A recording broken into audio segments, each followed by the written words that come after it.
ह्या मुलांनी केला खूप सुंदर काम. कोणता तर चला सांगतो मी तुम्हाला. हॅलो मित्रांनो, कसे आहात तुम्ही? सकाळ सकाळी उठलो आणि मला बनवणे होता आज व्लॉग, पण समजत नव्हतं बनवू कशावर. इतक्यात दिसले आमच्या घरचे मिस्त्री लोक. तर चला म्हटलं याची व्हिडिओ बनवून टाकावा. लापर चालू आहे, दुसऱ्या मजल्याचं काम चालू असताना थोडा वेळात आली सिमेंटची गाडी, कारण सिमेंट शिवाय घर बनणे शक्यच नाही. थोड्या वेळामध्ये आला माझा मित्र, कारण आपल्याला फोडणी होती थोडीशी स्लाब. फोडाफाडाचे काम मला मस्त जमतेत म्हणते. तर म्हणला आमचा थोडासा घर फोडणे म्हणला तर येऊन जा म्हणला, तर येऊन गेला हा. आणि व्हिडिओ नको काढू म्हणते, फेमस होऊन जाईन म्हणते.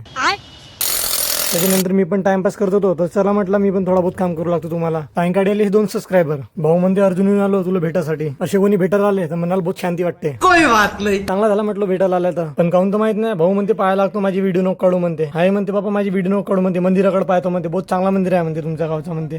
त्याच्यानंतर आम्ही आला भेल खावासाठी. भेल तर बहुत बडे जमली होती. भेल वगैरे खाऊन झाल्यानंतर मी आलो घरी. येऊन पाहतो तर हा आमच्या पोपटच्या कबुतराच्या मागे धावत होता. बाबा काहून तर माहित नाही.